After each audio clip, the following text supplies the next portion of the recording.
Hi viewers, நான் உங்கள் Ashwath. Welcome to Aziz பார்வை. இந்த வீடியோவில் நம்ம எதை பற்றி பார்க்க போகிறோம்னு பார்த்தீங்கன்னா, கோயம்புத்தூரில் உள்ள ஒரு காலேஜில் நடந்த ஒரு பயங்கரமான அமானுஷ சம்பவத்தை பற்றி தான் இந்த வீடியோவில் நம்ம பார்க்க போகிறோம். ஸோ வாங்க நம்ம வீடியோக்குள்ளே போகலாம்.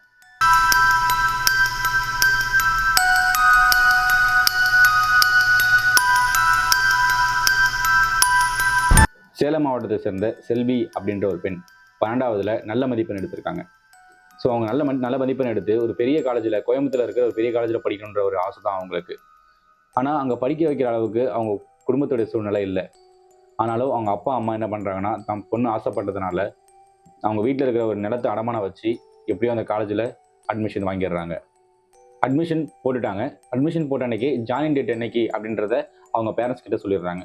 ஸோ ஜாயினிங் டேட் அன்னைக்கு பேரண்ட்ஸும் கூட வரணும் அப்படின்றத தெளிவாக பேரண்ட்ஸ் கிட்ட சொல்லிடுறாங்க. ஸோ ஜாயினிங் டேட் அன்னைக்கு பேரண்ட்ஸும் ஸ்டூடெண்ட்ஸும் ஒன்றா வராங்க. அவங்க ஒன்றா வரும்பொழுது பொதுவாக அந்த காலேஜில் பார்த்தீங்கன்னா வெல்கம் பார்ட்டி வைக்கிற பழக்கம் உண்டு. அதாவது ஃப்ரெஷர்ஸ் பார்ட்டின்னு சொல்லுவாங்க. அந்த காலேஜில் இந்த பார்ட்டி வைக்கிற பழக்கம் உண்டு. ஸோ அந்த பார்ட்டி கான்ஃபரன்ஸ் ஹாலில் நடக்குது. ஸோ எல்லா பேரண்ட்ஸையும் எல்லா ஸ்டூடெண்ட்ஸையும் கான்ஃபரன்ஸ் ஹாலுக்கு போக சொல்கிறாங்க. அவங்க போனதுக்கப்புறம் வெல்கம் பார்ட்டியும் நடக்குது. வெல்கம் பார்ட்டி நடந்து முடிஞ்சதுக்கப்புறம் ஒவ்வொரு ஸ்டூடெண்ட்ஸ்க்கும் ரூம் அலோகேட் பண்ணுறாங்க. ஹாஸ்டல் ரூம் அலோகேட் பண்ணுறாங்க. வெளியிலேருந்து வந்து தங்கி படிக்கிற எல்லா பசங்களுக்குமே ஹாஸ்டலில் தான் தங்கி படிக்கணுன்ற ரூல் அந்த காலேஜில் இருக்குது. வர எல்லா ஸ்டூடெண்ட்ஸ்க்கும் ரூம் அலோகேட் பண்ணுறாங்க. அப்படி ரூம் அலோகேட் பண்ணிட்டு இருக்கும்பொழுது செல்வி பக்கத்தில் இருக்க ஒரு பெண் ஒருத்தவங்க அழுதுகிட்டே இருக்காங்க. அவங்க பேர் ஜெனிஃபர். அவங்க ரொம்ப நேரமாக அழுதுகிட்டே இருக்காங்க. செல்வி அவங்கள போய் கன்சல்ட் பண்ணுறாங்க. என்ன ஆச்சு உங்களுக்கு, ஏன் அழுதுகிட்டே இருக்கீங்க அப்படின்னு கேட்குறாங்க. கேட்கும்பொழுது ஜெனிஃபர் என்ன சொல்கிறாங்கன்னா, ஜெனிஃபர் பொதுவாக கேரளாவிலேருந்து வந்திருக்காங்க. கேரளாவிலேருந்து வந்து ஒரு ஸ்டூடெண்ட் ஜெனிஃபர் அண்ட் சோஃபின்றவங்க ஜெனிஃபரோட ஃப்ரெண்ட். இவங்க ரெண்டு பேரும் கேரளாவிலேருந்து வந்திருக்காங்க. ஜெனிஃபரையும் சோஃபியும் வேறு வேறு ரூமில் அலோகேட் பண்ணிட்டாங்க. ஜெனிஃபரும் சோஃபியும் சின்ன வயசுலேருந்து ஒன்றாவே படித்ததுனால ஒன்றாவே ஸ்கூல் போயிருக்காங்க, ஒன்றாவே படிச்சிருக்காங்க, ஒன்றாவே விளையாண்டுருக்காங்க. ஸோ அதனால் ஒன்றாவே வந்து இதே காலேஜ்லேயும் சீட் கிடச்சதுனால தான் ஒன்றா வந்திருக்காங்க. இந்த டைமில் அவங்கள வந்து வேற ஒரு ரூம் போட்டதுனால ஜெனிஃபர் ரொம்ப ஃபீல் பண்ணி அழுதுகிட்டே இருக்காங்க. எவ்வளோ கன்சல்ட் பண்ணுறாங்க செல்வி, ஆனால் அவங்க வந்து சமாதானம் ஆகலை. ஸோ ஒரு வழி என்ன பண்ணுறாங்க, வேறு வழி இல்லாமல் அலோகேட் பண்ண ரூமுக்கே செல்வியும் ஜெனிஃபரும் ஒன்றா போகிறாங்க. போகும்போது தான் தெரியுது செல்வியும் ஜெனிஃபரும் ஒரே ரூமில் அலோகேட் பண்ணிருக்காங்க அப்படின்னு. ஸோ அவங்க ரெண்டு பேரும் போனதுக்கப்புறம் ஹாஸ்டல் வார்டன், பேரண்ட்ஸ் எல்லாருமே அங்கே போகிறாங்க. அந்த ரூமில் ஆல்ரெடி 2 பேர் இருக்காங்க. அதாவது ஒரு ரூமுக்கு 4 பேர். ஸோ இவங்க 2 பேர் போகிறாங்க. ஆல்ரெடி அங்கே 2 பேர் இருக்காங்க. அங்கே இருக்கிற 2 பேருமே 2 பெண்களுமே கேரளாவை சேர்ந்த பெண்கள் தான். ஒருத்தவங்க பேர் மேரி, இன்னொருத்தவங்க பேர் எஸ்தர். ஸோ அங்கே போகிறாங்க. ஸோ எல்லாருமே அறிமுகம் வைக்கிறாங்க. அறிமுகமானாலும் இவங்களுக்குள்ள மனசுக்குள்ள ஒரு சின்ன வருத்தம் வந்துட்டே இருக்குது. அவங்க ஒரு பக்கம் அப்பப்போ அழுதுகிட்டே இருக்காங்க. ஜெனிஃபர் வந்து அழுதுகிட்டே இருக்காங்க. அவங்க எத்தனை பேர் கன்சல்ட் பண்ணாலும் அவங்க கொஞ்சம் சமாதானம் ஆகலன்னு வச்சுக்கோங்களேன். அது மாதிரி அழுதுகிட்டே இருக்காங்க. ஸோ அது வந்து ஒரு ஈவினிங் டைம். அந்த ஈவினிங் டைமில் எப்பயுமே அட்டெண்டன்ஸ் எடுப்பாங்க. ஹாஸ்டலில் வந்து அட்டெண்டன்ஸ் எடுக்கிற டைம், ரோல் கால் எடுக்கிற டைம் இருக்குது. ஸோ அந்த டைமில் என்ன பண்ணுறாங்கன்னா, வார்டன் என்ன பண்ணுறாரு, அவங்க செல்வியோட ரூமுக்கு போகிறாங்க. செல்வியோட ரூமுக்கு போய் அட்டெண்டன்ஸ் எடுக்க போகும்போது அவங்க வார்டன் கூட சோஃபின்ற பொண்ணும் வராங்க. அவங்க எப்படி அங்கே வராங்கன்னா, சோஃபியோட அப்பாவும் அம்மாவும் ஃபாரினில் இருக்கிறவங்க. இவங்களை வந்து காலேஜ் சேர்க்க மட்டும் வந்துட்டு அவங்க ஃபாரின் கிளம்பி போயிட்டாங்க. ஸோ அந்த டைமில் அவங்க பேரண்ட்ஸ் கிட்ட பேசி எப்படியோ ஜெனிஃபர் இருக்க ரூமுக்கு நம்ம போயிடலாம் அப்படின்னு சோஃபி வந்துட்டாங்க. எப்படின்னு பார்த்தீங்கன்னா, அவங்க பேரண்ட்ஸ் வந்து வார்டன்கிட்ட பேசுகிறாங்க, மேனேஜ்மெண்ட்டில் பேசுகிறாங்க. மேனேஜ்மெண்ட்டில் பேசி எப்படியோ கன்வின்ஸ் பண்ணி ஜெனிஃபர் கூட சோஃபி இருக்கிற மாதிரி பெர்மிஷன் கேட்டு அவங்கள கொண்டு போய் ஜெனிஃபர் ரூம்லேயே கொண்டு போய் விட போயிடுறாங்க. ஆனால் அங்கே என்ன சிக்கல்னா, அங்கே ஆல்ரெடி வந்து மேரி அண்ட் எஸ்ன்ற 2 பேர் ஆல்ரெடி அங்கே இருக்காங்க. அவங்க 2 பேருமே இவங்க ஜெனிஃபர் அண்ட் சோஃபி மாதிரி க்ளோஸ் ஃப்ரெண்ட்ஸ், திக் ஃப்ரெண்ட்ஸ். ஸோ நாங்கள் வந்து தனித்தனியாக போக முடியாது, உங்கள் 2 பேரில் யாராவது ஒருத்தவங்க போகணுன்னு சொன்னதுனால, இல்லை எங்கள் 2 பேரால் தனித்தனியாக போக முடியாது அப்படின்னு சொல்லிடுறாங்க. ஸோ இன்னும் 2 நாள் போகுது. அதுக்கப்புறம் என்ன ஆகுதுன்னா, சௌமியான்ற புது நியூ அட்மிஷன் பெண் வந்து வராங்க. லேட்டாக வராங்க, அட்மிஷனில் லேட்டாக வராங்க. ஸோ அவங்களுக்கு வந்து ரூம் அலோகேட் பண்ணல. இந்த டைமில் வார்டன் என்ன பண்ணுறாங்க அப்படின்னா, செல்வியோட ரூம், செல்வி, ஜெனிஃபர், அந்த 2 கேரளா பெண்கள் இருக்காங்க இல்லையா, அந்த ரூமுக்கே அவங்கள கூப்பிட்டு போகிறாங்க. கூப்பிட்டு போயிட்டு மேரி அண்ட் எஸ்தர் இவங்க 2 பேரையும் வேறு ரூமுக்கு அலோகேட் பண்ணிடுறாங்க. ஸோ இப்போ வந்து சோஃபியையும் அண்டு சௌமியான்ற புது பெண்ணையும் அந்த ரூமுக்கு அனுப்பிச்சிடுறாங்க. இப்போ அந்த ரூமில் 4 பேர் ஆச்சா. அதாவது செல்வி, ஜெனிஃபர், சோஃபி, சௌமியா, இந்த 4 பேரும் அந்த ரூமில் அலோகேட் பண்ணிட்டாங்க. ஸோ இந்த நிலைமையில் சோஃபின்ற பெண் வந்து அவங்க அப்பா அம்மா வந்து ஃபாரினில் தங்கியிருக்காங்க இல்லையா, அதனால் அவங்கக்கிட்ட லேட் நைட்டில் பேசுகிற பழக்கம் உண்டு. ஏன் அப்படின்னா, நம்ம ஊருக்கும் அந்த ஊருக்கும் டைம் டிஃப்ரென்ஸ் வரும். அதனால் அவங்களோட ஃப்ரீ டைமில் பார்த்தீங்கன்னா நமக்கு வந்து ரொம்ப லேட் ஆகிடும். ஒரு 10:30 மணி 11 மணி அந்த மாதிரி ஆகிடும். அவங்க அந்த மாதிரி டைமில் தான் ஃபோன் பேசுவாங்க. இதுக்கு அடுத்தது பார்த்தீங்கன்னா, அந்த காலேஜில் 2 விதமான கேண்டீன் இருக்குது. ஒன்று ஏசி, இன்னொன்று நான் ஏசி. அது ஒரு பெரிய காலேஜ் அப்படின்றதுனால இவ்வளோ பெரிய ஃபெசிலிட்டிஸ் இருக்குது. ஸோ ஏசி, நான் ஏசி. ஏசியை பொதுவாக எல்லா ஸ்டூடெண்ட்ஸுமே யூஸ் பண்ணுவாங்க. நான் ஏசியை ரொம்ப ரேரான ஸ்டூடெண்ட்ஸ் தான் யூஸ் பண்ணுவாங்க.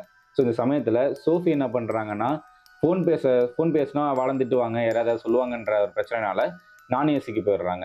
நான் ஏசிக்கு போய் சாப்பிட்றாங்க. சாப்பிட்டுட்டு அங்கே அப்படியே பக்கத்தில் கிரவுண்ட்லாம் இருக்குது. கிரவுண்ட்னா basketball ground, football ground இதெல்லாம் இருக்குது. சும்மா அப்படியே அங்கே நடந்துகிட்டே ஃபோன் பேசிட்டு திரும்ப வந்து கேண்டீன்லேயே உட்காந்துடுறாங்க சோஃபின்ற பெண், அதாவது ஜெனிஃபரோட ஃப்ரெண்டு. அங்கே உட்காந்துட்டு ஃபோன் பேசி அவங்க அப்பாட்டையும் அவங்க அம்மாட்ட ஃபோன் பேசி முடிச்சுட்டு அப்படியே அவங்க ரொம்ப நேரம் உட்காந்துடுறாங்க. லேட் நைட் ஆகிடுது, அதாவது ஒரு 11:30 12 மணி விட்டு ஆகிடுது. ஸோ அந்த டைமில் என்ன பண்ணுறாங்கன்னா ஃபோனில் ரீல்ஸ் பார்த்துட்டு இருக்காங்க. ஸோ கொஞ்சம் அட்மாஸ்பியர் நல்லா இருக்குது, அமைதியாக இருக்குது அப்படின்னு அங்கேயே உட்காந்து ரீல்ஸ் பார்த்துட்டு இருக்காங்க. அவங்க ரீல்ஸ் பார்த்துட்டு இருக்க அந்த சமயத்தில் பேஸ்கெட் பால் கோர்ட் பக்கம் பேஸ்கெட் பால் தட்டுற சவுண்டு கேட்குது. ஸோ அது வந்து விசிபிளாக இருக்காது, பட் அந்த பக்கம் தான் இருக்குது. அந்த கேண்டீன் பார்த்தீங்கன்னா அந்த பேஸ்கெட் பால் பக்கம் தான் இருக்குது, கோர்ட்டுக்கு பக்கத்தில் தான் இருக்குது. ஸோ அந்த டைமில் பேஸ்கெட் பாலை யாரோ தட்டுற சவுண்டு கேட்குது அந்த டைமில். ஸோ இவங்க என்ன நினச்சிக்கிறாங்கன்னா, மறுநாள் பார்த்தீங்கன்னா சனிக்கிழமை, அதாவது Saturday and Sunday college leave. So அந்த டைமில் யாரோ பசங்க விளையாடுறாங்க, ப்ராக்டிஸ் பண்ணுறாங்க அப்படின்னு நினச்சிட்டு சோஃபி ஃப்ரீயாக விட்டுடுறாங்க. ஸோ ஒரு கட்டத்துக்கு மேலே அமைதியாகிடுது. திரும்பவும் ஒரு குறிப்பிட்ட நிமிடங்கள் கழிச்சு அதை தட்டுற சவுண்டு இவங்களுக்கு ரொம்ப பக்கத்தில், ரொம்ப அருகாமையில் கேட்குது, அந்த பேஸ்கெட் பால் தட்டுற சவுண்டு. அப்படி கேட்டதுக்கப்புறம் அவங்க என்ன பண்ணுறாங்கன்னா, திரும்பி பார்த்துட்டு யாரோ வந்து இங்கே தள்ளி விட்டுருப்பாங்க, சரி அவங்க தானே விளையாடுறாங்க, அவங்களே வந்து எடுத்துப்பாங்கன்ற ஒரு எண்ணத்தில் அவங்க கிட்ட மறுபடியும் ரீல்ஸ் பார்த்துட்டே இருக்காங்க. கொஞ்ச நேரத்துக்கு பிறகு அதே பால் திரும்ப தட்டுற சவுண்டு கேட்டு அந்த பால் முன்னாடி பக்கம் வந்து விழுந்துருது. அப்போ ஒரு சின்ன பையன் ஒருத்தன் என்ன பண்ணுறான்னா, அவங்க அந்த சோஃபியோட முன்னாடி வந்து டேபிளுக்கு முன்னாடி வந்து நிற்கிறான். நிற்கும்போது சோஃபி சடனாக தலையை தூக்கி பார்க்குறாங்க. அவங்க ரொம்ப பயந்துடுறாங்க. யாராவது திடீர்னு வந்து அந்த நேரத்தில் திடீர்னு வந்து நிற்கும்போது பயம் வரும் இல்லையா, அந்த பயம், அந்த மாதிரி ஒரு சின்ன பயம் தான், பயந்துடுறாங்க. பயந்தோடனே அந்த பையனை பார்த்து கேட்குறாங்க, யாருப்பா தம்பி நீனு, இந்த நேரத்தில் நீங்கள் என்ன பண்ணுற, நீ காலேஜ் படிக்கிற வயசுல நீங்கள் என்ன பண்ணுற, இங்கே இருக்க வேலை செய்கிறாங்கல்ல அவங்களோட பையனா நீ அப்படின்னு அவங்க கேட்குறாங்க. கேட்கும்போது அந்த பையன் எந்த பதிலுமே சொல்லல. இவங்க கேள்வி கேட்டே இருக்காங்க, பட் அந்த பையன் எந்த பதிலும் வரல. அவன் உடனே அந்த பையன் திடீர்னு என்ன பண்ணுறான், வாங்கக்கா விளையாடலாம் அப்படின்ற மாதிரி கூப்பிட்றான். அதாவது ரொம்ப கேஷுவலாக, வாங்கக்கா விளையாடலாம் அப்படின்ற மாதிரி கூப்பிடலாம். இல்லைடா நான் வரலடா, நீ போய் விளையாடு, இந்த நேரத்தில் ஏன் விளையாண்டுட்டு இருக்க அப்படின்ற மாதிரி பேசுகிறாங்க. திடீர்னு பார்த்தீங்கன்னா அவங்க பேசிகிட்டு இருக்கும்பொழுதே சோஃபிக்கு ஒரு ஒரு விதமான ஒரு உணர்வு, இந்த தன் பின்னாடி யாரோ ஒருத்தங்க நிற்கிற மாதிரி அவங்க ஃபீல் பண்ணுறாங்க. ஸோ அந்த ஒரு ஃபீலும் இருக்குது, அவன்கிட்ட பேசிட்டுமே இருக்காங்க. திடீர்னு என்ன ஆகுதுன்னா, சோஃபியோட முதுகில் யாரோ கை வச்சு, அதான் கூப்பிட்றான்ல அவங்க கூட போய் விளையாண்டா என்ன அப்படின்ற மாதிரி கேட்குறாங்க. அவங்களுக்கு திடீர்னு ரொம்ப ஷாக் ஆகிடுச்சு, யாரோ நம்ம பின்னாடி வந்துட்டாங்கன்ற மாதிரி ஷாக் ஆகிடுச்சு. யாரோ இந்த நேரத்தில் வார்டன் வந்துட்டாங்களோ, யாரோ வந்துட்டாங்களோ அப்படின்னு பயந்து திரும்பி பார்க்குறாங்க. திரும்பி பார்க்கும்போது ஒரு கருப்பு உருவத்தை பார்க்குறாங்க. பார்த்தோன்னே அவங்களுக்கு என்ன பண்ணுறதுன்னு தெரியல, ரொம்ப பயந்து போயிருக்காங்க. பயந்து போய் அசையாமல் அப்படியே ஒரே இடத்த அந்த பையனையே பார்த்துட்டு இருக்காங்க. அந்த நேரத்தில் என்ன ஆகுதுன்னா, அந்த கருப்பு உருவம் அந்த பையனோட பக்கத்தில் நகர்ந்து போய் அந்த பையனோட கையை பிடிச்சி, அதான் கூப்பிட்றான்ல அவங்க கூட விளையாண்டா என்ன அப்படின்ற வார்த்தையை மறுபடியும் கேட்கும்போது சோஃபி அலறி அடித்து பயந்துட்டு தலை திருக்கி ரூமுக்கு ஓடிடுறாங்க. ஸோ ரூமுக்கு ஓடி போய் அவங்க ரூமில் இருக்க எல்லாத்தையுமே இந்த மாதிரி நடந்ததெல்லாம் சொல்கிறாங்க. சொல்லும் பொழுது அங்கே இருக்கவங்க யாருமே இதை நம்பாமல் சோஃபிக்கு தண்ணி கொடுத்து அவங்கள சமாதானப்படுத்தி ஆசுவாசப்படுத்தி அவங்கள வந்து படுத்து தூங்க வச்சிடுறாங்க. இருந்தாலும் அவங்களுக்குள்ள ஒரு பயம் இருந்துகிட்டே இருக்குது. அங்கே இருக்கவங்க யாருமே இதை பற்றி நம்பலை. ஸோ மறுநாள் என்ன ஆகுதுன்னா, மறுநாள் சனிக்கிழமை, இந்த பயத்திலேயே சோஃபிக்கு வந்து ஃபீவர் வந்துடுச்சு. ஸோ ஃபீவர் வந்ததுனால அவங்கள வந்து ரூமில் இருக்க எல்லாருமே பார்த்துக்கிறாங்க. ஸோ பார்த்துக்கிட்டு 2 நாள் ஆகுது. 2 நாள் ஆகியுமே அவங்களுக்கு உடம்பு சரியாகலை. திங்கட்கிழமை ஆகிடுது. திங்கட்கிழமை ஆகியுமே அவங்களுக்கு உடம்பு சரியாகலை. திங்கட்கிழமை காலைல அவங்கள யாராவது பார்த்துக்கணும் அப்படின்றதுனால ஜெனிஃபர், நான் என் ஃப்ரெண்டை நான் இங்கே தங்கி நான் பார்த்துக்கிறேன், நீங்கள் 2 பேரும் கிளாஸ் போங்க அப்படின்னு சொல்லிட்டு ஜெனிஃபர் அங்கேயே இருக்காங்க. ஸோ இந்த டைமில் ஜெனிஃபரும் சோஃபியும் கேண்டீனுக்கு போய் சாப்பிட்டுட்டு, காலையில் சாப்பிட்டுட்டு திரும்ப ரூமுக்கே வந்துடுறாங்க. ஜெனிஃபர் என்ன பண்ணுறாங்கன்னா, சோஃபிக்கு டேப்லெட்ஸ்லாம் எடுத்து கொடுத்துட்டு, டேப்லெட் சாப்பிடு அப்படின்னு சொல்லிட்டு ரெஸ்ட் ரூம் பக்கம் போகிறாங்க. ஸோ ரெஸ்ட் ரூம் போயிட்டு அவங்க டேப்பை திறந்துடுறாங்க. டேப்பை திறந்ததுக்கப்புறம் அவங்க ரூமுக்குள்ளே டப்பு டப்பு டப்புன்னு ஒரு சவுண்டு, அதாவது அந்த பேஸ்கெட் பால் அடிச்சது இல்லையா அதே சவுண்டு. பட் ஆனால் சோஃபிக்கு கேட்கும்போது யாரோ நம்ம கதவை தட்டி கூப்பிட்றாங்க, நம்ம ஃப்ரெண்டு சோஃபி தான் நம்மளை கதவை தட்டி கூப்பிட்றா அப்படின்னு சொல்லிட்டு டேப்பை ஆஃப் பண்ணிவிட்டு, என்ன சோஃபி அப்படின்னு கேட்குறாங்க. ஸோ பதில் எதுவுமே வரல. மறுபடியும் அந்த பால் அடிக்கிற சவுண்டு, திரும்ப பால் தரையில் அடிக்கிற சவுண்டு கேட்குது. சத்தம் வித்தியாசமாக இருக்கே அப்படின்னு சொல்லிட்டு கதவு பொறுமையாக சோஃபி திறந்து பார்க்குறாங்க. திறந்து பார்க்கும்பொழுது ஜெனிஃபர் மேலே ஒரு கருப்பு உருவத்தோட கை சோஃபி மேலே கை வைக்க போகுது. இதை பார்த்த உடனே ஜெனிஃபருக்கு ரொம்ப அதிர்ச்சி ஆயிடுச்சு, ரொம்ப பயந்துடுறாங்க. இதை பார்த்த ஜெனிஃபருக்கு ரொம்ப பயமாயிடுச்சு. அதே நேரத்தில் சோஃபி பார்த்தீங்கன்னா, தூங்கிட்டு இருக்க சோஃபி டப்புன்னு அலறி அடிச்சு தூக்கத்திலிருந்து எந்திரிச்சு கத்துறாங்க. அப்போ அந்த கருப்பு உருவம் வேனிஷ் ஆயிடுது, அதாவது அங்கேருந்து காணாமல் போயிடுது. குடுன்னு ஓடி போய் ஜெனிஃபர் என்ன பண்ணுறாங்க, குடுன்னு ஓடி போய் சோஃபியை கட்டி பிடிச்சிடறாங்க. ஒன்றும் இல்லை, நான் இங்கே தான் இருக்கேன், பயப்படாத அப்படின்ற மாதிரி ஒரு ஆறுதல் சொல்கிறாங்க. அப்போது சோஃபி என்ன சொல்கிறான்னு பார்த்தீங்கன்னா, என்னோட கனவுல ஒரு கருப்பு உருவம், நான் சொன்னேன் இல்லையா அந்த உருவம் வந்து என்னோட கழுத்தை நெருக்கி வந்தது கனவுல அப்படின்றத சொல்கிறாங்க. அப்படி சொல்லும்பொழுது ஜெனிஃபர் அதே நேரத்தில் சோஃபிட்ட சொல்கிறாங்க, இல்லை நீ பார்த்தது கனவு இல்லை, நீ பார்த்தது உண்மைதான், நீ சொன்ன விஷயங்கள் எல்லாமே உண்மைதான், அது உன்னை தொட வந்ததை நான் பார்த்தேன் அப்படின்றத சொன்ன உடனே இவங்க 2 பேருக்கும் பயம் அதிகமாகிடுச்சு. ஸோ அவங்க ரூம்மேட்லாம் அன்றைக்கி கிளாஸ் முடிச்சுட்டு ஈவினிங் ரூமுக்கு வராங்க. ரூமுக்கு வந்த எல்லார்ட்டையும் 2 பேர்கிட்டையும் சொல்கிறாங்க, இந்த மாதிரி நடந்ததெல்லாம் சொல்கிறாங்க. நடந்ததெல்லாம் சொன்ன உடனே எல்லாருக்குமே பயம் அதிகமாகிடுச்சு. பயம் அதிகமானோடனே இருட்டு அவங்களுக்கு வந்து பயம் அதிகமாக, அதாவது ஒரு 6 மணிக்கு மேலே ரொம்ப ரொம்ப பயம் அதிகமாகி அவங்கக்கிட்ட இந்த பைபிள், அப்புறம் சிலுவை, இந்த மாதிரி அவங்கள்ட்ட இருக்க எல்லா பூஜை பொருட்களையும் என்ன பண்ணுறாங்கன்னா ஆங்காங்கே வந்து செட் பண்ணுறாங்க. ஒரு பயத்தில் செட் பண்ணுறாங்க. செட் பண்ணி இந்த மாதிரி ஒரு செட்டப் பண்ணி வச்சுருக்காங்க. ஏன்னா எந்த ஒரு தீய சக்தியும் வந்து அண்டிடக்கூடாது, வந்துடக்கூடாது. இதை பார்த்ததுனால அவங்க பயத்தில் இதெல்லாம் பண்ணிட்டு இருக்காங்க. இதுக்கப்புறம் அவங்க என்ன பண்ணுறாங்கன்னா இதை வீட்டில் சொல்லலாம் அப்படின்னு நினைக்கிறாங்க. ஆனால் வீட்டில் சொன்னால் இதை யாரும் நம்ப மாட்டாங்க. நம்மளை தான் திரும்பி ஏதாவது சொல்லுவாங்க. நீ எதையாவது பார்த்து பயந்துட்டு இதை பார்த்தேன் அதை பார்த்தேன்னு சொல்லுவேன் அப்படின்னு சொல்லுவாங்கன்னு அவங்க பயப்படுறாங்க. ஸோ காலேஜில் போய் வார்டனில் சொல்லலாம், மேனேஜ்மெண்ட்டில் சொல்லலாம்னு சொன்னாலும் அவங்க இது கட்டுக்கதையாக தான் இருக்கும், ஏதாவது சொல்லி சமாளிச்சிருவாங்க. ஸோ காலேஜோட பேர் கிடக்கூடாதுன்றதுக்காக ஏதாவது சொல்லி சமாளிச்சிருவாங்கன்னு அவங்களும் என்ன பண்ணுறாங்கன்னா அவங்கள்ட்டையும் சொல்லாமல் விட்டுறாங்க. ஸோ அதுக்கப்புறம் 2-3 நாட்கள் போகுது. ஆனால் இருந்தாலும் அவங்களுக்குள்ள பயம் இருந்துகிட்டே இருக்கிறதுனால காலேஜில் பொதுவாக ஹாஸ்டலில் காட்டாக இருக்கும். அதாவது காட்டாக இருக்கும். எப்படின்னு பார்த்தீங்கன்னா வந்து ஒரு அடுக்கு, ஒரு 2 அடுக்கு, 3 அடுக்குன்னு அடுக்கடுக்காக இருக்கும். படுத்து தூங்குற பெட்டு பார்த்தீங்கன்னா அதை காட்டுன்னு சொல்லுவாங்க. ஸோ அவங்க காட்டில் படுக்காமல் பயந்துக்கிட்டு எல்லாரும் என்ன பண்ணுறாங்கன்னா கீழே தரையில் பெட்ஷீட்டை போட்டு 4 பேரும் ஒன்றா படுக்கிறாங்க. ஸோ இந்த நிலைமையில சௌமியான்ற பெண் இருக்காங்களே அவங்க ரூமில், அவங்க வந்து அவங்களோட ஃப்ரெண்டோட ரூமுக்கு போயிடுறாங்க. அவங்க ஒரு ஃப்ரெண்டோட ரூமுக்கு போனதுனால இங்கே வந்து 3 பேர் தான் இருக்காங்க இல்லையா.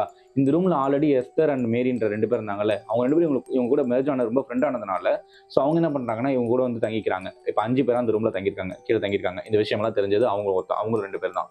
ஸோ அவங்க வந்து தங்கிக்கிறாங்க. இப்படியே வந்து 2-3 நாட்கள் போகுது. ஸோ இதே மாதிரி கண்டினியூஸாக அவங்க வந்து கீழே தரையிலேயே படுத்துக்கிறாங்க அந்த 5 பேருமே. சௌமியா எப்பயுமே வந்து அவங்க ஃப்ரெண்டோட ரூமில் போய் தங்கிக்கிறாங்க வார்டனுக்கு தெரியாமல். இது தொடர்ந்து நடந்துட்டு இருக்கு. ஸோ 2-3 நாளுக்கு அப்புறம் கழிச்சு பார்த்தீங்கன்னா அவங்க திரும்பவும் தரையில் படுக்கிறாங்க. அந்த நேரத்தில் மேரின்னு ஒருத்தவங்க அவங்க ரூமில் இருக்காங்க இல்லையா, அவங்களுக்கு மட்டும் பின்னாடி ஜன்னல் பக்கமாக அப்புறம் அப்பப்போ கதவு பக்கமாகவும் யாரும் நடந்து போகிற மாதிரி ஒரு ஃபீலிங் வருது. ஸோ ஒரு வார்டனாக இருப்பாங்களோன்னு நினச்சிட்டாங்க. மறுநாளும் அதே மாதிரி நடக்குது. யாரும் நடக்கிறாங்க. ஸோ மேரி ஏஞ்சி என்ன சொல்கிறாங்கன்னா யாரோ ஒருத்தவங்க நடக்கிற மாதிரி ஃபீல் ஆகுது, ஜன்னல் பக்கம் யாரும் நடக்கிற மாதிரி ஃபீல் ஆகுது அப்படின்னு சொல்கிறாங்க. சொல்லும்போது சோஃபி ஏஞ்சி லைட்டு போட்டு என்ன சொல்கிறாங்கன்னா இல்லை அது எதுவும் இருக்காது அப்படின்னு சோஃபி என்ன பண்ணுறாங்க, இவங்களுக்கு தைரியம் சொல்கிறாங்க. இருந்தாலும் அவங்க எல்லாருக்குள்ளேயுமே ஒரு பயம் இருந்துகிட்டே தான் இருக்குது. அதுக்கப்புறம் என்ன பண்ணுறாங்க, லைட் ஆஃப் பண்ணிட்டு திரும்ப படுத்துடுறாங்க. அந்த இடத்துல பார்த்தீங்கன்னா கதவை யாரோ தட்டுறாங்க. கதவை தட்டி திறந்து பார்த்தாக்க கதை வெளியே யாருமே இல்லை. ஸோ அப்போ சோஃபி என்ன பண்ணுறாங்க, லைட்டை நம்ம ஆஃப் பண்ணால் தானே இந்த மாதிரி நடக்குது, நம்ம லைட்டை ஆஃப் பண்ணவே தேவை, லைட்டை போட்டே வச்சிருப்போம் இனிமே அப்படின்னு லைட்டை போட்டே வைக்கிறாங்க சோஃபி. அவங்க லைட்டு போட்டு வச்சு படுத்ததுக்கு அப்புறமா பார்த்தீங்கன்னா கதவு மறுபடியும் தட்டுற சவுண்டு கேட்குது. ஸோ அவங்களுக்கு என்ன பண்ணுறது, என்ன பேசுறதுன்னு புரியல. மேரிக்கு ஒரு பக்கம் என்னன்னா லைட்டு போட்டால் தூக்கம் வராது, ஃபர்ஸ்ட் லைட் ஆஃப் பண்ணுங்க, எனக்கு லைட் ஆஃப் பண்ணாமல் தூக்கம் வராது அப்படின்றாங்க. ஸோ மற்ற ரூமில் அந்த ரூமில் மீதி இருக்கிற 4 பேர் என்ன பண்ணுறாங்கன்னா லைட் ஆஃப் பண்ணானே நடக்குது நமக்கு தெரியாது, எல்லாரும் பயப்படுறாங்க அப்படின்னு சொல்லி மேரியை காம்ப்ரமைஸ் பண்ணி லைட்டை போட்டு வச்சு படுத்துடுறாங்க. திரும்பவும் தட்டுற சவுண்டு கேட்குது. ஸோ அவங்களுக்குள்ள ஒரு குழப்பம் வந்துடுது. என்ன குழப்பம் வருதுன்னு பார்த்தீங்கன்னா, ஒருவேளை மேரியும் எஸ்தரும் வேற ரூமில் சேர்ந்தவங்க இல்லையா, அவங்கள மாற்றி விட்டாங்க. அவங்க இங்கே வந்து படுத்து தெரிஞ்சுட்டு வார்டன் தான் வந்து செக் பண்ணுறதுக்காக வந்திருக்காங்களோ அப்படின்னு சொல்லிட்டு தட்டும்பொழுது யார் அது அப்படின்னு கேட்குறாங்க. யார் இது நீங்கள் அப்படின்னு கேட்கும்போது அந்த பக்கத்துலேருந்து எந்த பதிலுமே வரல. அதாவது கதவுக்கு அண்ணாண்டேருந்து எந்த பதிலுமே வரல. வராததுனால இவங்களுக்குலாம் ஒரு குழப்பமா இருக்குது. ஸோ கொஞ்ச நேரம் கழிச்சு பார்த்தீங்கன்னா திரும்பவும் கதவு தட்டுற சவுண்டு கேட்குது. யாரும் திரும்ப கேட்கும்பொழுது அந்த பக்கத்துலேருந்து இப்போ குரல் வருது. நான் தான் சௌமியா வந்திருக்கேன், என் திங்ஸ் எடுக்கணும், அதுக்காக வந்திருக்கேன் அப்படின்னு சொல்லி சௌமியா சொல்கிற மாதிரி சொல்கிறாங்க. ஸோ ஆனால் இதில் ஜெனிஃபருக்கு மட்டும் ஒரு சந்தேகம் இருந்துகிட்டே இருக்குது. அதாவது ஜெனின்றவங்களுக்கு ஒரு சந்தேகம் வந்துச்சு. வேண்டாம், நம்ம கதவை திறக்க வேண்டாம், எனக்கு ரொம்ப சந்தேகம் இருக்குது, நம்ம என்ன பண்ணுவோம், சௌமியாவுக்கு கால் பண்ணி பார்ப்போம், சௌமியா எடுத்தானா கதவு திறக்கலாம், இல்லைன்னா நம்ம கதவை திறக்க வேண்டாம் அப்படின்னு இவங்களுக்குள்ளே ஒரு டிஸ்கஷன் பண்ணி ஒரு முடிவு பண்ணிக்கிறாங்க. ஸோ அவங்க கால் பண்ணுறாங்க சௌமியாவுக்கு. கால் பண்ணால் ஒரு கோயில் பக்கத்தில் கோயில் திருவிழாவில் பாட்டு கேட்குற சவுண்டு கேட்குது. ஸோ அதை கேட்ட உடனே இவங்க எல்லாருக்கும் மறுபடியும் குழப்பமாகுது. என்ன சௌமியா கால் பண்ணால் அவள் அங்கே தானே ரூமில் தானே தங்கியிருப்பா, ஒருவேளை அவரோட ஃபோனை வந்து அவங்க அப்பா எடுத்து வாங்கிட்டு போயிட்டாரோ, அவர் தான் அட்டன் பண்ணுறாரோ, அங்கே சவுண்டு கேட்குதுன்னு சொல்லி இவங்களுக்குள்ளேயே ஒரு கன்ஃபியூஷனில் கான்வர்சேஷன் போயிட்டே இருக்குது. இப்படி போயிட்டே இருக்குது. மறுபடியும் அங்கே சத்தம் கதவு தட்டிகிட்டே இருக்காங்க, யாரோ ரேண்டமாக தட்டிகிட்டே இருக்காங்க. இந்த சத்தம் அவங்களுக்கு கேட்டுகிட்டே இருக்குது. அவங்களுக்குள்ள குழப்பத்திலே இருக்காங்க, கதவை திறக்கலாமா வேணாமான்னு. ஒரு கடத்துக்கு மேலே சௌமியா என்ன பண்ணுறாங்கன்னா, அந்த சைட்லேருந்து யாரோ ஒருத்தவங்க என்ன தான் பண்ணுறீங்க, கதவு திறங்க, என் திங்ஸ் எடுத்து நான் போயிட்டே இருக்கேன், எனக்கு திங்ஸ் எடுத்து கொடுங்க, நான் போயிடுறேன் அப்படின்னு சொல்லிட்டு இருக்கும்போது மேரியும் எஸ்தரும் சரி என்னதான் அவங்களுக்கு வேணும் எடுத்து கொடுத்துடலாம் அப்படின்னு சொல்லி கதவு திறக்கிறதுக்காக போகிற டைமில் சௌமியா கிட்டேருந்து ஒரு மெசேஜ் வருது, செல்விக்கு ஒரு மெசேஜ் வருது. ஸோ அந்த செல்விக்கு அந்த மெசேஜில் என்ன இருந்ததுன்னு பார்த்தீங்கன்னா, சாரிடி நான் வந்து ஊருக்கு வந்துட்டேன், அப்பா திடீர்னு ஊருக்கு கூப்பிட்டு போயிட்டாங்க, ஊரில் ஒரு திருவிழான்றதால ஊருக்கு கூப்பிட்டு போயிட்டாங்க, இங்கே சிக்னல் இல்லை, என்னால் ஃபோன் பேச முடியாது, சவுண்டாகவும் இருக்குது, உங்கள்கிட்ட பேச முடியாதுன்னு சொல்லி டெக்ஸ்ட் பண்ணுறாங்க. இதை பார்த்த உடனே செல்வி என்ன பண்ணுறாங்கன்னா, கதவை திறக்காத அப்படின்ற மாதிரி சொல்லிடுறாங்க. இந்த மாதிரி சௌமியா வந்து மெசேஜ் பண்ணியிருக்கா, கதவை திறக்காத, அப்போ அங்கே இருக்கிறது சௌமியா இல்லை வேற யாரோ அப்படின்றத அவங்க புரிஞ்சுக்கிறாங்க. உண்மை நிரூபணம் ஆயிடுது, அங்கே இருக்கிறது வேற யாரோ தான். ஸோ கண்டிப்பாக சௌமியா இல்லை அப்படின்றத அவங்க புரிஞ்சுக்கிறாங்க. எல்லா குழப்பத்துக்கு அப்புறமும் அந்த கதவு தட்டுற சத்தம் கேட்டதுக்கு மறுபடியும் அந்த கதவு தட்டுற சத்தம் கேட்கும் பொழுது அவங்க ஒரு விஷயம் யோசிக்கிறாங்க. சரி இது எதுவும் இந்த மாதிரி இருந்தாலும் பரவாயில்ல, நம்ம தூங்கிடுவோம் அப்படின்னு சொல்லி எல்லாரும் வந்து லைட்டை போட்டு வச்சுட்டு தூங்கிடுறாங்க. மறுநாள் காலை எழுந்திருச்சு இது என்னவா தான் இருக்கும், ஒருவேளை அந்த அமானுஷ்ய விஷயமா தான் இருக்குமான்னு சொல்லி யோசிச்சுட்டே இருக்காங்க. அப்படியே அந்த அமானுஷ்ய விஷயமா இருந்தா அந்த ஜெனிஃபர்ன்றவங்க சோஃபிக்கு உடம்பு சரியில்லாதப்போ ரெஸ்ட் ரூம்ல போய் ரெஸ்ட் ரூம்லேருந்து வெளியே வரும்போது அவங்க ஒரு உருவத்தை பார்த்தாங்க இல்லையா, அந்த உருவம் ஈஸியாக ரூம்குள்ளே வந்திருந்தது. அது ஏன் நமக்கு ரூம்குள்ளே, அது ஏன் வந்து நேற்று நைட்டு நம்ம ரூம்குள்ளே வரல, வந்திருக்கலாம்ல அப்படின்னு யோசிக்கும்பொழுது அவங்களோட கதவு மற்றும் செவுத்துல பார்த்தீங்கன்னா ஜெபமாலை, அப்புறம் சில பூஜை பொருட்களெல்லாம் வந்து அவங்க கையில் இருந்த பொருட்கள்லாம் வந்து ரூமில் அலங்காரப்படுத்தி வச்சிருந்தாங்க இல்லையா பயத்தில். அதனால அந்த அந்த ஒரு உருவத்தினால உள்ளே வர முடியாத சூழ்நிலை ஏற்பட்டுருச்சு. ஸோ இதையும் அவங்க புரிஞ்சுக்கிறாங்க. இதுக்கு மேலே நம்ம பொறுமையாக இருந்தால் சரிப்பட்டு வராது அப்படின்னு சொல்லிட்டு இதை யார்கிட்டயா சொல்லியே தீரணும் அப்படின்னு ஹாஸ்டல் வார்டன் இதை பற்றி சொல்கிறாங்க. மேனேஜ்மெண்ட்டை சொன்னாலும் பிரச்சனை, அதனால் ஃபஸ்ட்டு நம்ம ஹாஸ்டல் வார்டன் இதை கொண்டு போவோம் அப்படின்னு ஹாஸ்டல் வார்டன் சொல்கிறாங்க. சொல்லும்பொழுது ஹாஸ்டல் வார்டன் என்ன பண்ணுறாருன்னா, இப்போ என்ன பண்ணுறாங்கன்னா அவங்க மேனேஜ்மெண்ட்டுக்கு இந்த விஷயத்தை கொண்டு போகிறாங்க. இந்த ஸ்டூடெண்ட்ஸையும் அவங்க மேனேஜ்மெண்ட்டுக்கு வர சொல்கிறாங்க. போனாக்கா அந்த மேனேஜ்மெண்ட்டை சொல்கிறாங்க, நீங்கள் இந்த காலேஜுக்கு வந்து 2 வாரம் தான் ஆகுது, நீங்கள் இங்கே ஸ்ட்ரிக்டாக இருக்குன்றதுனால வெளியில் போக முடியல, சில விஷயங்கள்லாம் உங்களால் பண்ண முடியலன்றதுனால நீங்கள் போய் வெளியில் ரூம் எடுத்து தங்கி தனியாக ஜாலியாக இருக்கணுன்றதுக்காக நீங்கள் இந்த மாதிரி சில கட்டுக்கதையெல்லாம் சொல்லிட்டு இருக்கீங்க. இதை நான் உங்கள் பேரண்ட்ஸ்ட்டை வந்து இன்ஃபார்ம் பண்ணிவிடுவோம், உங்கள் வேலை கம்ப்ளைண்ட் பண்ணிவிடுவோம், பார்த்துக்கோங்க அப்படின்ற மாதிரி வார்ன் பண்ணுறாங்க. அவங்க இப்படி சொல்லி அனுப்பிச்சிடுறாங்க. வேறு வழி இல்லாமல் இதை அப்படியே விட்டுடுறாங்க. 2 வாரங்கள் வந்து போயிடுது. ஸோ அதுக்கப்புறம் அவங்களுக்கு அந்த 2 வாரத்தில் எந்த ஒரு அமானுஷ்ய சம்பவமும் அந்த 2 வாரத்தில் நடக்கலை. அவங்க வந்து இயல்பு வாழ்க்கைக்கு திரும்பிடுறாங்க அங்கே இருக்கவங்க எல்லாருமே. அந்த நேரத்தில் அதுக்கப்புறம் ஒரு நாள் பார்த்தீங்கன்னா அந்த 2 வாரத்துக்கு அப்புறம் எஸ்தர்ன்றவங்களுக்கு பாய் ஃப்ரெண்ட் இருக்கிறதுனால எஸ்தர் அவங்களோட பாய் ஃப்ரெண்ட் கூட ஃபோன் பேசிட்டு இருக்காங்க. நைட் டைமில் ரூமில் லைட்டு போட்டு ஃபோன் பேசிட்டு இருக்காங்க. மேரின்றவங்களுக்கு லைட்டு போட்டால் தூக்கம் வராது அப்படின்றதுனால என்ன பண்ணுறாங்கன்னா லைட்டை ஆஃப் பண்ணு அப்படின்னு சொல்லி சொல்கிறாங்க.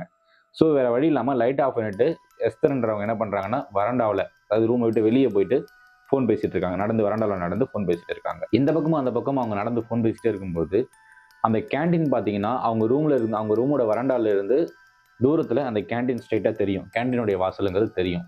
ஸோ அந்த இடத்துல இவங்க நடந்து ஃபோன் பேசிட்டே இருக்கும்போது அந்த கேண்டீனுடைய வாசல், அதாவது கேண்டீனோட ரூம்குள்ளே பார்த்தீங்கன்னா ஒரு கூட்டம் நிற்கிறத அவங்க பார்க்குறாங்க.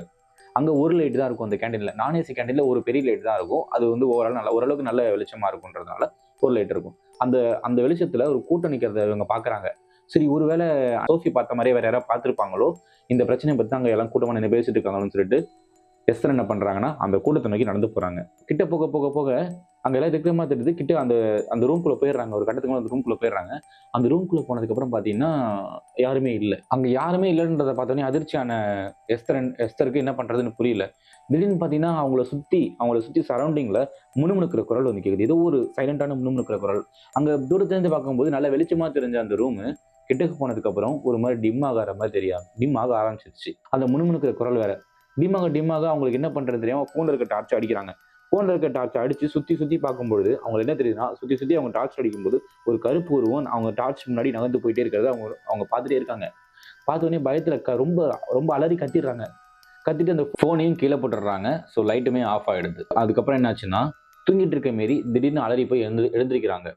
எழுந்திருச்சு அவங்களுக்கு என்னன்னு எல்லா ரூமில் என்னன்னு கேட்கும்போது அவங்களுக்கு வந்து எஸ்தரோட ஞாபகம் வந்திருக்கு. இந்த மாதிரி எஸ்தர் வந்து இங்கே ஃபோன் பேசிட்டு இருந்தா, நான் லைட் ஆஃப் பண்ண சொல்லிட்டேன், அதனால் அவள் வெளியே போய் நடந்துட்டு இருந்தா, திடீர்னு எனக்கு அவளுக்கு இந்த மாதிரி ஏதோ நடக்கிற மாதிரி எனக்கு வந்து தோணுச்சு அப்படின்னு சொல்லிட்டு என்ன பண்ணுறாங்கன்னா எல்லாருமே எழுந்திரிச்சு போய் தேட ஆரம்பிக்கிறாங்க. வராண்டாவில் போய் பார்த்தா வராண்டாவில் எஸ்தரை காணோம்.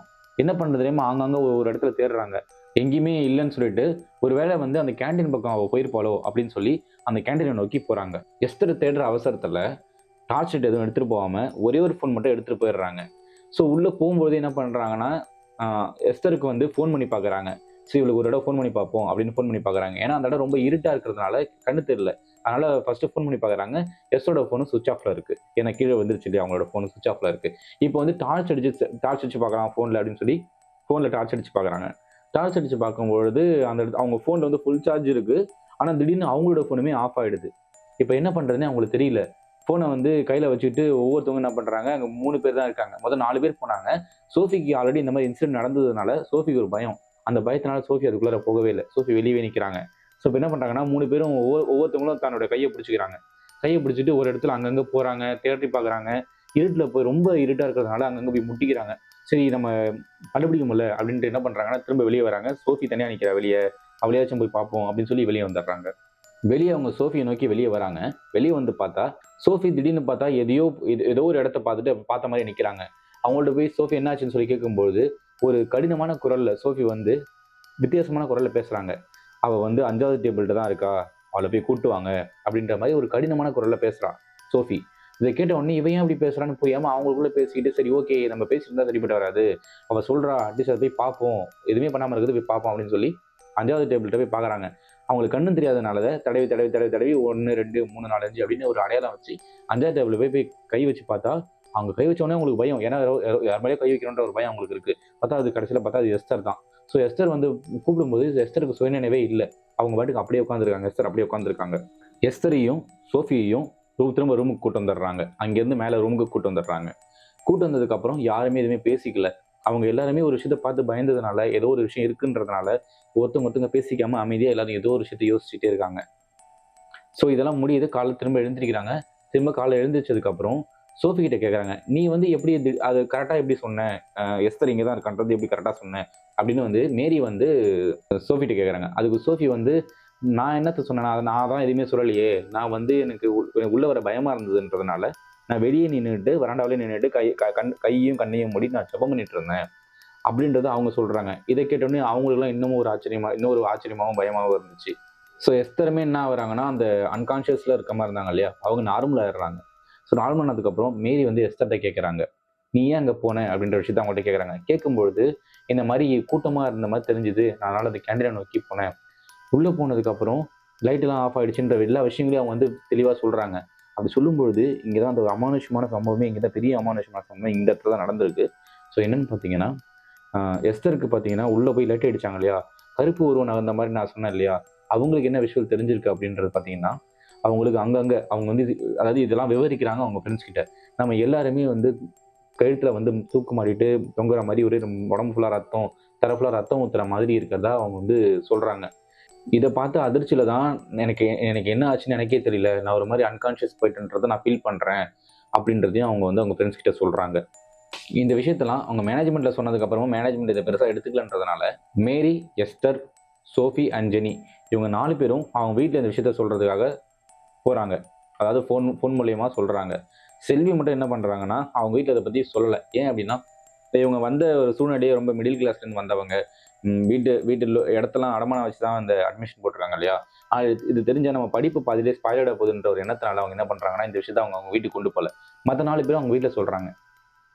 அந்த 4 பேரும் அவங்க வீட்டில் சொன்னதுக்கப்புறம் அவங்க பேரண்ட்ஸ்லாம் என்ன பண்ணுறாங்கன்னா, காலேஜுக்கு வந்து இதை பற்றி விசாரிக்கிறாங்க. விசாரித்து காலேஜில் இருக்கவங்கள்ட்ட பேசுகிறாங்க. உங்கள்கிட்ட ஆல்ரெடி எங்களோட பசங்க சொல்லியிருக்காங்க, ஆனால் நீங்கள் இதை பற்றி பெருசாக எடுத்துக்கல.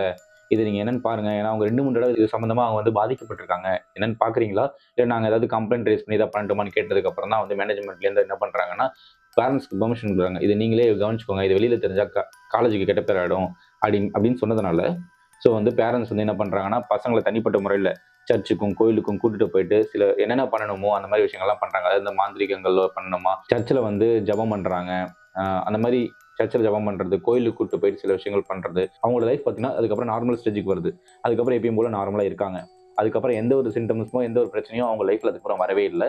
ஸோ இது வரைக்கும் எனக்கு கிடைச்ச விஷயம் பார்த்தீங்கன்னா இது வரைக்கும் எனக்கு கிடைச்சது. சோஃபி முன்னாடி வந்த பையன் யார், அந்த பையன் கூட இருந்த ஒரு உருவம் யாருன்றது இன்னும் முழுசாக எனக்கு அந்த விஷயம் கிடைக்கல. ஸோ நான் கிடைச்சதுன்னா கண்டிப்பாக அடுத்த வீடியோவில் அப்லோட் பண்ணுறேன். இது உண்மையாகவே நடந்த விஷயம் தான். என்கிட்ட சொன்னவங்க இவ்வளோ தான் சொன்னாங்க. ஏன்னா அவங்களுக்குமே தெரியல இது என்னவா இருக்குன்றது அவங்களுக்கு தெரியல. அவங்களுக்குமே இவ்வளோ தான் தெரியும். அதை பற்றி அவங்க ஆராய்ச்சி பார்த்தா தானே தெரியும். ஏன்னா அவங்க காலேஜில் நடந்த விஷயன்றதுனால இது மேனேஜ்மெண்ட் இல்லை ஏதோ நடந்திருக்கு. அதை அவங்க பெருசாக மூடி மறைக்கிறாங்க. இது அவங்களால வெளியே சொல்ல முடியல. அதனால தான் இந்த விஷயம் வந்து ஒரு இன்கம்ப்ளீட்டாகவே முடியுது. ஸோ இந்த மாதிரி ஒரு த்ரில்லான சம்பவத்தை தான் அந்த ஸ்டூடெண்ட்ஸ் வந்து அனுபவிச்சிருக்காங்க. ஸோ இந்த மாதிரி அனுபவங்கள் உங்களில் யாருக்காவது இருந்ததுன்னா மறக்காமல் கமெண்ட் செக்ஷனில் சொல்லுங்கள். இந்த மாதிரி ஸ்டோரி உங்கள் லைஃப்பில் ஏதாவது நடந்திருந்ததுன்னா நம்மளோட இமெயிலுக்கோ இல்லை நம்மளோட இன்ஸ்டாகிராம் பேஜ்லையோ மறக்காமல் சொல்லுங்கள். நான் உங்களோட ஸ்டோரியை நெக்ஸ்ட் வீடியோவில் அப்லோட் பண்ணுறேன். இந்த வீடியோ உங்களுக்கு பிடிச்சிருந்ததுன்னா மறக்காமல் நம்ம சேனலை சப்ஸ்கிரைப் பண்ணிக்கோங்க. லைக் மட்டும் மறக்காமல் கொடுத்துருங்க. அப்போ தான் நம்ம வீடியோ நிறைய பேருக்கு வந்து ஷேர் ஆகும். ஸோ நெக்ஸ்ட் வீடியோவில் பார்ப்போம். பாய்.